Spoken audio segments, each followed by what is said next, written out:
ఒక చిన్న గ్రామంలో విఘ్నేష్ అనే చిన్న పిల్లవాడు ఉండేవాడు. విఘ్నేష్కి తన చిన్న అందమైన తోట అంటే చాలా ఇష్టం. అలానే విఘ్నేష్కి గుమ్మడికాయ అంటే చాలా ఇష్టం. గుమ్మడికాయతో వంట అంటే కూడా ఇష్టపడేవాడు.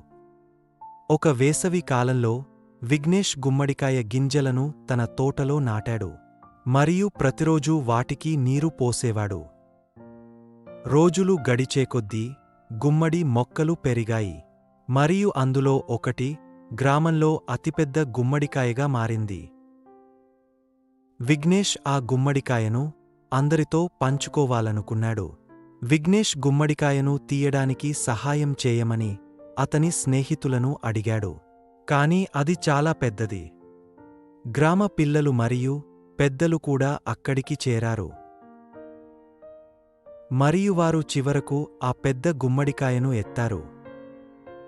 వారు అంత కలిసి గుమ్మడికాయ పులుసు, గుమ్మడికాయ పాయసం, అలానే కాల్చిన గుమ్మడికాయ గింజలతో పెద్ద విందు చేసుకున్నారు.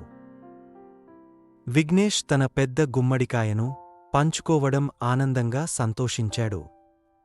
అలాగే గ్రామంలోని ప్రతి ఒక్కరూ రుచికరమైన గుమ్మడికాయ పండుగ ఆస్వాదించారు. హాయ్ పిల్లలు, ఈ అందమైన విఘ్నేష్ అనే చిన్న కథకి లైక్ చేయడం మర్చిపోకండి. అలాగే కొత్తగా చూసేవాళ్ళు దయచేసి మన ఛానల్ని సబ్స్క్రైబ్ చేసుకోండి. అలానే ఈ చిన్న కథను చూసినందుకు ధన్యవాదాలు.